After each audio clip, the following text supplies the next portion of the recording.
Hey everybody, it's Joe from Papa Jobo's, and why is this show so good? Right off the bat, let's just talk about it because I bring it up in almost every video. This show is not woke. It has no social justice warrior nonsense in it, and it has no cultural Marxism in it. Thank goodness. What it does have is a lot of great acting, deep, rich storytelling, and everything you want to see in an actual factual based with a fictional twist to it story.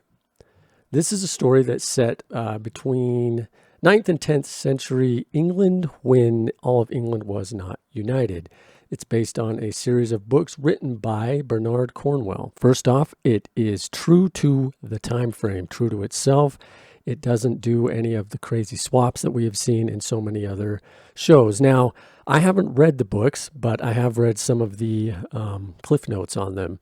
So I understand that they did combine a couple characters for time and money's sake. That's okay with me, as long as they get into the meat and bones of it, which is what we are going to do right now. Warning, we are going to have spoilers. I'm going to talk about everything in this. Alexander Draymond plays Uhtred of Bebbanburg, who is also known as Uhtred Ragnarsson. He is co-starred with Emily Cox as Breida, fellow Saxon who is kidnapped alongside, Uhtred. When they're children, as the story moves on, she becomes his lover, one of many that he has, and then becomes his enemy. And she becomes pretty freaking evil in the films. I'm not going to get into every last thing that this film is about, but I will just tell you what I like about it. I loved watching Alexander Draymond be the hero and jump from place to place, bringing people together with intelligence and compassion. And Alexander Draymond acts wonderfully in this. Everyone does. I didn't have a complaint about anyone's acting in this. This is all, it seems like they're all classically trained British actors, most of them. And they just know what they're doing. They know how to play their character to a T. But something that Bernard Cornwell and the show also did really well was they honored their hero. There was no dehumanization. There was no putting him in situations that were just so outside the norm that they would have never been in the books at all. And they treated him like a protagonist. It was wonderful to see him alive at the end. It was wonderful to see him solving all the problems, both with compassion and intelligence and bravery and courage. It was heartbreaking to watch it when he would lose people. He would lose his children a number of times. He would lose women he loved. But he was always well received by the kings, most of the kings, and almost all the ladies, with the exception of Ellsworth, who was played by Elizabeth Butterworth. She was the wife of the late King Alfred of Wessex. She plays her role wonderfully. You end up really hating her at some points, and then near the end, you end up really sympathizing with her.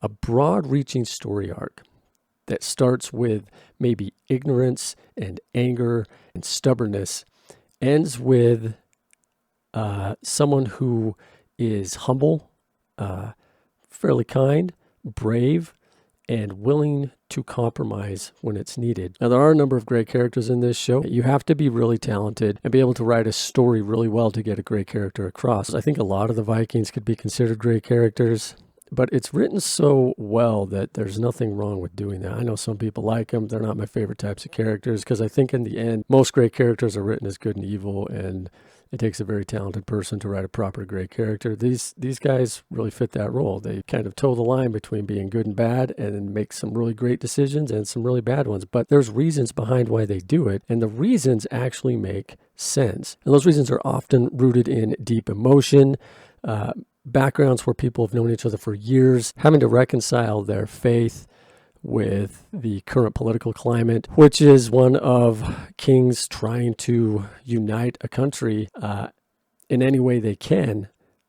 Sometimes there's some moral shortcuts taken, but all of it makes sense. You never feel wholly that any of the kings are evil. They have a broad view of the kingdom and understand what it would mean to bring actual peace. So in some cases, they might kill off, say, 4 aldermen, 5 aldermen to save thousands.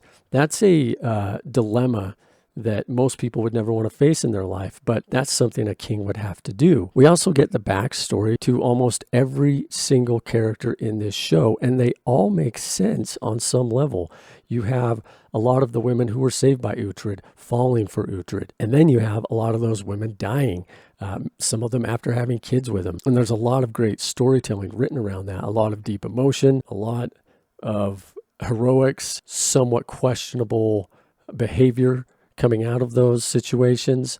There's times when you want Uhtred to just turn into a superhero and kill everybody, but that's not going to happen because that doesn't exist in this world, because it's the real world. It just has a few fictional characters inserted into it so that Mr. Cornwell could write his books properly. And then let's get into the acting. There's not a bad actor among the bunch.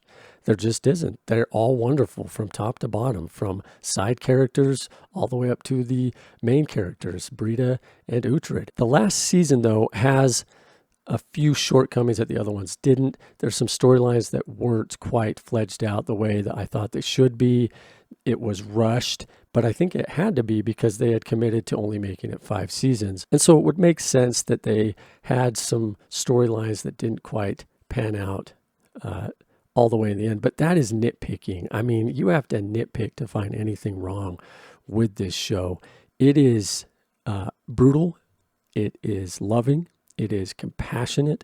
It is brave. It is everything done right with entertainment today. It doesn't bastardize anybody. It doesn't demean people who may not believe in what you believe. It doesn't try to rewrite history in a way that doesn't make sense. All Cornwell did was add in a few fictional characters that he wanted to see lead the unification of England.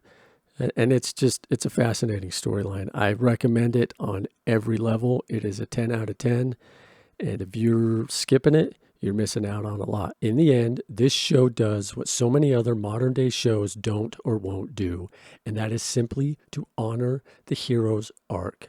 And there is no greater way to thank your fan base than that. I'm Papa Jobo. Thanks for listening. Peace.